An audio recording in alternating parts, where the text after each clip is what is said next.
Hello everyone, welcome back to Football-Oranje, your home of Dutch football and English language. We have another international break. We're back to the Netherlands coming on every month or so. Lots of games to look forward to. I mean, optimistic or pessimistic, you can decide yourself watching at home. If you're new to Football-Oranje, give us a like, subscribe. And if you're around quite a lot, don't forget to drop in a comment what you're thinking about the selection of Ronald Koeman and the games ahead. We've got Greece and Ireland this international break. And who better to bring on than a Greek football expert? We've got Stephen here from Hellas Footy. How are you, Stephen? Do you want to give a plug to what you do?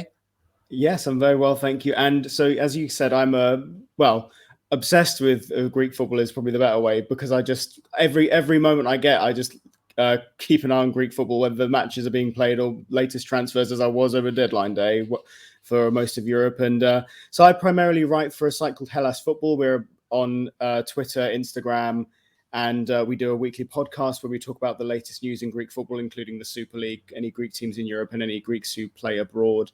And so, I just write regular articles, and I sometimes host the podcast as well. So you can find any of my work on there if you're at all interested in Greek football. Thank you. I mean, our obsession for Dutch football sort of shared in that respect. Yeah, we're always keeping an eye on stuff. Mike definitely does the same. Mike, international break was kind of, how do I say this? A little bit spoiled when I remembered that Ronald Koeman, of course, is still the manager. But despite having such good player selection now, the selection did throw up a few surprises again, with some people missing from the pre-selection, namely Frimpong again. I'm going to put it on the screen now, but Mike, please do feel free to share. How are you feeling ahead of the international break, and what do you think of the selection?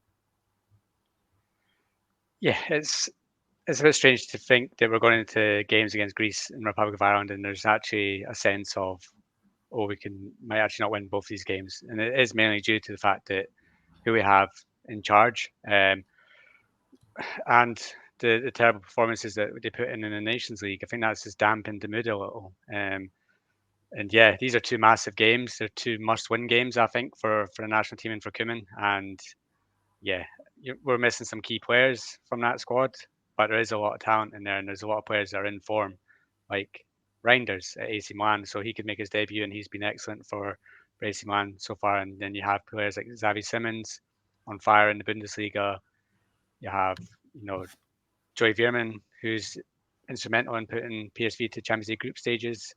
And then you have Frankie de Jong, who is getting widespread praise for his form so far for Barcelona this season. So you think that we're having these players in the form that they're in, we go into these games as heavy favourites. But then, as you say, you remember that Ronald Koeman's head coach, and nothing really seems to go as well as you think it is with him in charge. So there's a bit of optimism, but quite a lot of pessimism as well. And I know that there's some of the fan base that would be quite happy for one of these games not to end in a win, just so that there's a lot more pressure put on Koeman, and maybe the KNVB will act. But yeah, it's two big games coming up. For sure. Stephen, when you look at that squad, do you fear the players that are there? I think there's individuals that certainly the Greek national team should be wary of. But I think when from a Greek perspective, when we've looked at the Netherlands, we at first glance, before any games were played, we instantly thought, okay, French probably top of this group. Netherlands will be a close second, because it's just natural to think that the Dutch would be one of the best teams in the world, and one of the best teams in this group. But judging by results in the Nations League, when we looked at it deeper, and also early results in this group too, and performances, we kind of started to grow in confidence a little bit. By maybe to you guys' detriment, but like how we have performed in comparison. And I guess the whole narrative with Greece in this group is that no matter what happens in this group for us, we don't have to finish second to have a chance at still qualifying for Euro 2024. We have the Nations League playoffs, which we have guaranteed qualification to because of our Nations League performances. So we see the Dutch as something, as an opponent that maybe we can get a win against, but it's also about not underestimating them, because there are still individuals that could really hurt us if we're not on it on the night. Yeah, and the selection, I think, has got a lot stronger in the last couple of years. There's a couple of positions I think still aren't world class, you might say, where there are standout players there. But when you've got Natanake now coming into some great form for Man City, it's just another defender to add into that mix of a strong defence. But then you've got Van Dijk is a little bit out of form. You've got a midfield headache, I think, with the selection there. You're not going to have that consistency of the midfield trio having played together. And then, of course, there's the forward line, which never seems to have a regular glut of goals if it's not Memphis Depay. And of course, Memphis Depay, even when he is fit, is inconsistent and frustrating sometimes. Mike, on that note, do you think that not having Memphis is a good thing or a bad thing? And I think that there's a there's a small selection of Dutch national team supporters that think that it's a good thing that it's not there, that we can try something new. Do you share that opinion, or do you think that the Netherlands are always better when Memphis is there? Always better with Memphis. It's not even a question for me. The amount of times that Memphis has got us out of a hole, or you win 1-0 and it's Memphis that's scoring a goal. Remember back, recently in games against the likes of Scotland, and they're going to come up against Republic of Ireland, and I think a player like Memphis is what you need against teams like that. And to not have them there, I think, is a huge blow, especially when it means that our only two strikers that are in the squad are Wout Weghorst, who hasn't scored so far for Hoffenheim this season, and you're looking at Cody Gakpo. Liverpool have had a good start to the season, but I don't know if Gakpo specifically has. So, Memphis in his first two games for Atletico scored in both. So, I would always have Memphis in there. He's going to be close to being the nation's top goal scorer for a reason, and I think he makes the forward line better. I think that in the games that he played recently, the click with Xavi Simons looked promising, if not just quite there yet. So I think that there was opportunities there, and I would have quite liked to have seen the likes of Joey Veerman and Reinders playing around somebody like Memphis, whereas now we're not going to get that. And you're going to have a look at maybe Gakpo playing for the middle, and if that doesn't work, and who's going to score the goals? And that's the big worry for me. So I'm looking at the squad here, and I think I can predict some of the starting 11 already. There's the obvious names. There's some that I think should be starting. Now, Kim might have a different opinion to me, but got to look at Ake starting in defence, Van Dijk starting in defence, Dumfries in there as well. Then it's going to be Frank in the middle, perhaps Koopmeiners protection, or does he go something a bit of a curveball, bit of a Veerman maybe? It's creativity midfield. I think you would like to see that, wouldn't you, Mike? Xavi Simons has to start. No Lung, does he get a start now with his early season form? And actually, I think something they're missing a bit of, bit of verve from wide area. You got Marlon, who could start as the starting striker, or maybe as on the wing again. What do you think about that, Mike? Who's missing from that? Is anyone obvious I've missed? And do you think there are other players that end up in there instead? Surely David Blind doesn't get in there, does he? No, but with Blind, he's actually started the season really well for Girona. I think they've had 2 clean sheets in a row with him at centre back, so you can't count him out. But I would expect to see a back line of Ake on the left, Van Dijk, De Ligt, and probably Dumfries on the right. I think that's pretty nailed on. Yeah. I think the midfield, you got Frankie there. Now, it depends if Koeman decides that Frankie's the sitter, because if he's the sitter, then you've got the likes of Reinders or Veerman who can sit next to him. But if he wants De Jong to play a bit further forward, then you're looking at Koopmeiners or even Weifer, who played really well today for Feyenoord, but hasn't had an overall great start to the season to command that position. Then, up front, I think Gakpo for the middle, nailed on, probably Simons at the 10, and then I would go with Lang on the left-hand side and Malin on the right. I think that gives you the most movement, gives you the most threat and unpredictability, because I think you'll need that against Greece. And I can't say that I've seen a lot of Greece, and I know that Steve's going to fill us in on Greece, but I don't know if they'll be looking to sit back and let Netherlands try and find holes in their defence, and then that is when you need somebody like Simons, Lang in there to try and plug those gaps. But defence needs to be on point, because I think we all know watching AZ that Pavlidis is in good form, scored twice today. So the defence needs to be wary of him as well at the back. And I don't know if he got picked, but Duvikas, we all know him from his Utrecht times. So they do have players that can hurt us if we're not at the best. So I think Koeman needs to go as strong as possible and play the players in form. And that's why you're looking at Reinders and Veerman probably coming into that midfield. And just lastly, before we go on to Greece, goalkeeper selection's an interesting one, because Verbrugge has played a couple against Brighton. He seems to be swapped a lot with Steele. but he hasn't been at fault for any of the goals he's really conceded, but he has conceded a few. Andries Noppert hasn't been in good form for Heerenveen. So I don't see him being the first choice. Then you're looking at Vlekken, and he's never been the first choice goalkeeper, if you like, for the Netherlands. I know there was a time where Van Gaal toyed with the idea of having him, but he's played well for Brentford. Who out of those three do you think gets the nod?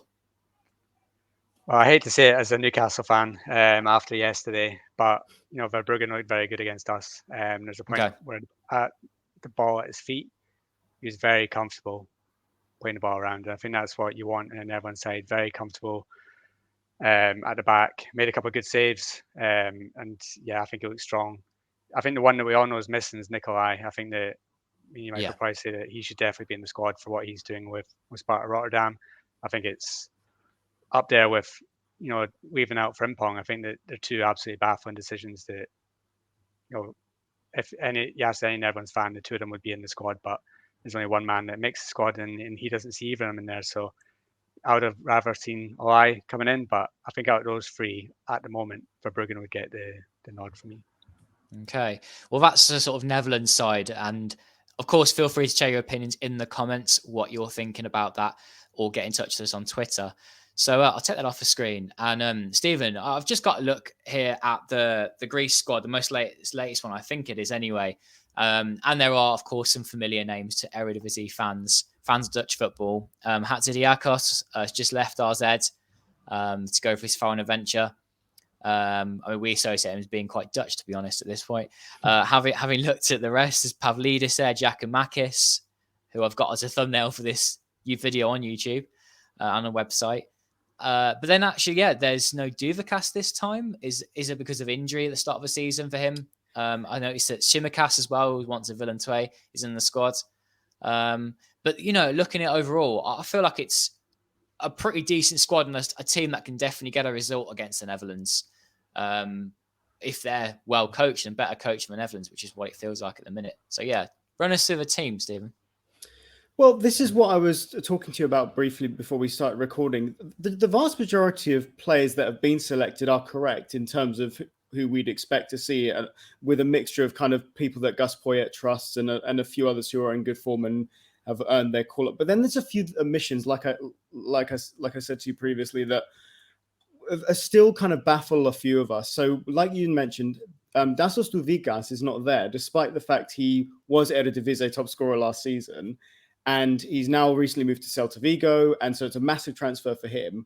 But even in the last international break, when we played the Republic of Ireland and France, he wasn't called up then either. And he'd just come off the back of a really, really good season with Utrecht. So we're not quite sure why that omission has been made by Poyet. It might be a stylistic thing because he's very stringent on which players he brings in. Even if they're in good form, he might not pick them. So other names that were a bit that were an omission that were confused a lot of people were Yannis Gonzandelias, who's a very talented Greek winger who's at Balk. He got picked for the under-21s instead of the national team, and we're a bit baffled as to why that is.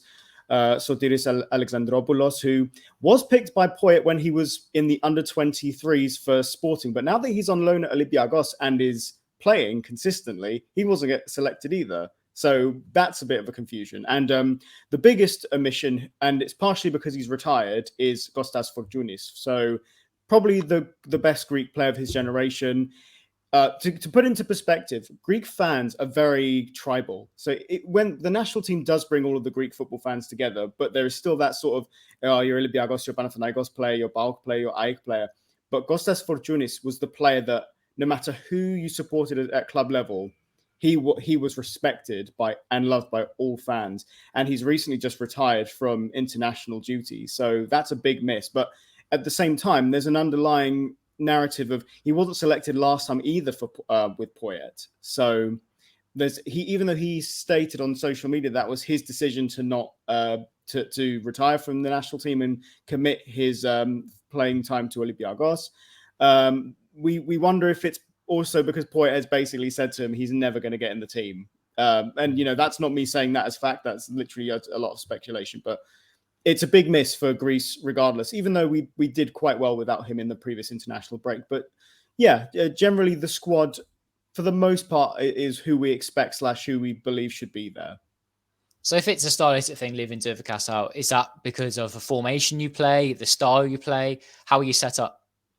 So Poyets tend to favour mostly a 4-3-3 / sometimes a 4-2-3-1. It's mainly been 4-3-3 though. So we've had Vlaco Dimos, who's just moved to Nottingham Forest, in goal. Tsimikas at left back, Hadzidiakos and Mavropanos at centre back, with George Baldock as the right back. And then the midfield three alternates, but generally it's captain Dassos Pakosetas, Gurbelis, and Siopis, sometimes Belkas as well. And then up front, the up front is an interesting one because it's probably what is rotated the most, because we've never really settled on a out and out number 9, and that's despite the fact we've had Giacomakis, Pavlidis, and Douvikas at one point all red hot form for their clubs, but for some reason, whenever they put the Greek shirt on, they just can't score. And different kinds of strikers as well. It feels like very different, especially Giacomakis. Giacomakis hasn't been favoured as much under Poyet. So he was at first when Poyet first came in, when he was still testing the waters, but he seems to be favouring Pavlidis at this point, because Pavlidis, I think, is a bit more mobile than Giacomakis, and I think he has more physical attributes to him than Douvikas, and so maybe that's why he's not been selected. Yeah. But then he selected players like Tahiris Fundas, who just left MLS and is now in Turkey with Trabzonspor. And he wasn't doing so great, and he was under a bit of controversy actually. But and he's favoured Fotis Ioannidis from Panathinaikos instead over Douvikas. So it might just be a Douvikas attributes don't match and what Poyet wants, or whenever he has played, he hasn't favoured him and liked what he's seen. And it's a shame, because I think a lot of Greek fans have said it's not necessarily about like bringing those players because you're going to play them. It's about making sure you have a plan B, C, and D for if plan A doesn't work. And players like Douvikas and like Konstantelias and Fortounis before he retired were great plan Bs. That there are talented players. We want to see them in the squad because they deserve to be there, and all of them were in form. So there are question marks over Poyet, but because of how he's set Greece up, how we've played under him, and how we're doing, and how we're projected to do potentially and hopefully, he's been cut a lot more slack than previous Greek managers of Greece who have missed out key players and been kind of bitten the bullet because of it. Sure. And finally, sort of tell us, what do you think will make Netherlands fans smile right now, in terms of what are the weaknesses of this team? How are the Dutch going to get at you, if they are at all? Greece, historically, and the stereotype of any Greek national team is that the defense is good, and it's the case with this team.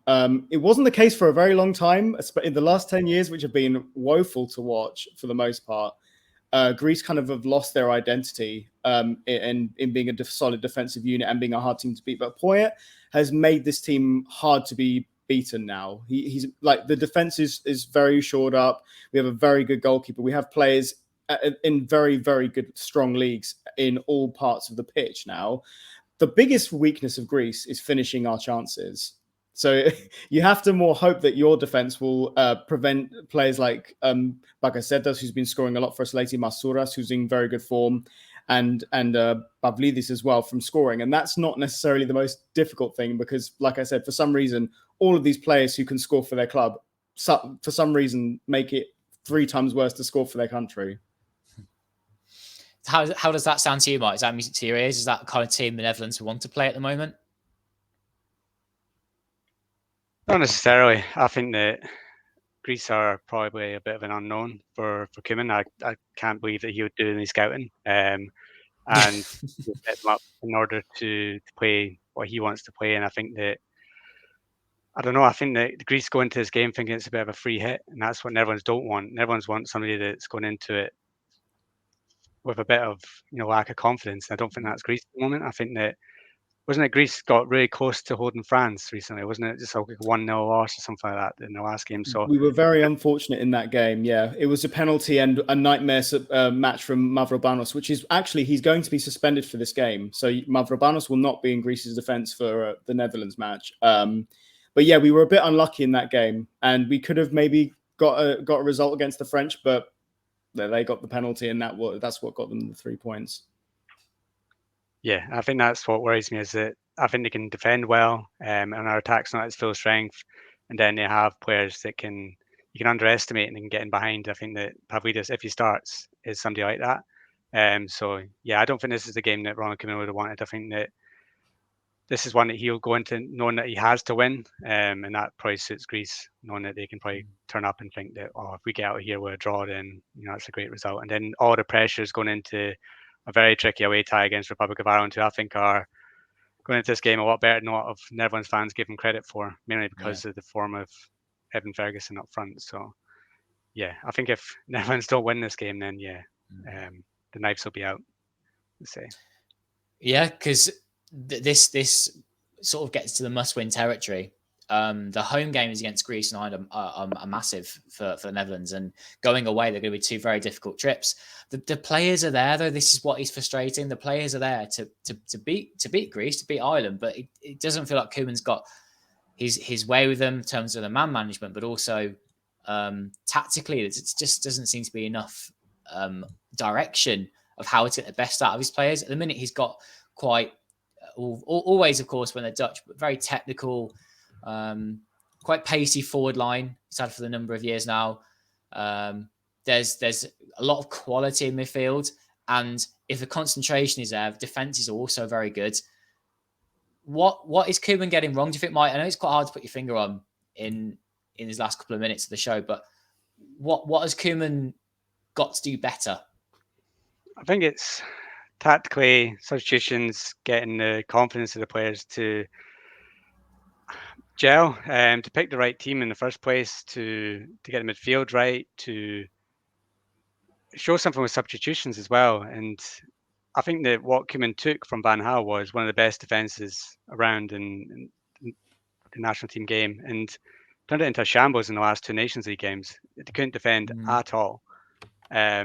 So he needs to shore them up at the back. He needs to get them more creative in midfield, because Xavi Simons, as good as he looks for Leipzig at the moment, and as good as he looked for PSV, when he puts on a Netherlands shirt, looks a bit lost and looks like his age, really. He looks like a young boy running around not knowing what to do. And that comes from coaching, whereas he's getting coached at club level and he looks like a superstar, and then he comes to Netherlands and he doesn't. Yeah.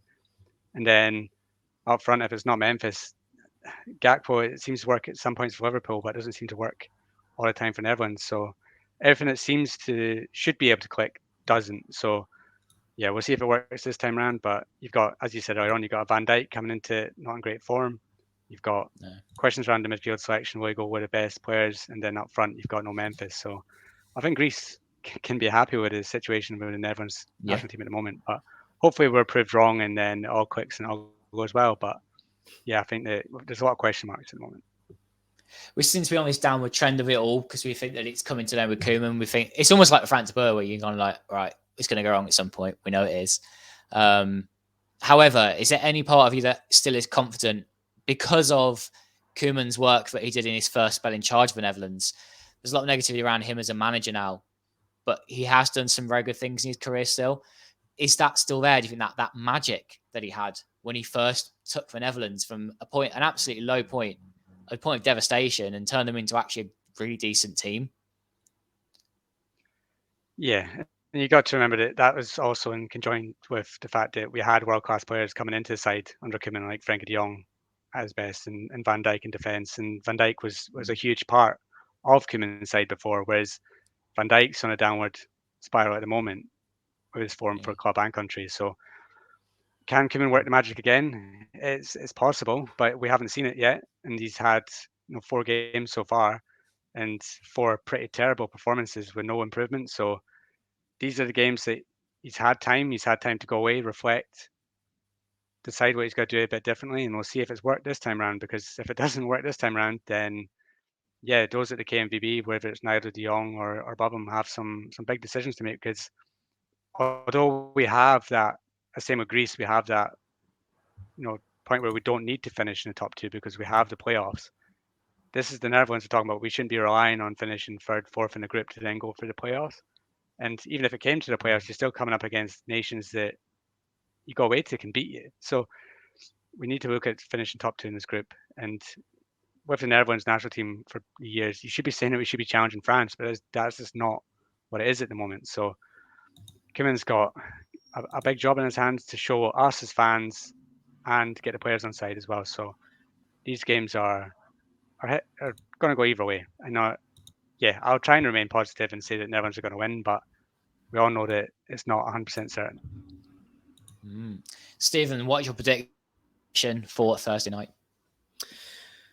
It's going to be tough because traveling away for any Greek club or country is never an easy thing. I think that the Greeks will fancy themselves, and they're taking every game, but every match game by game at the moment, and not looking too forward ahead to other ties that we have in this group.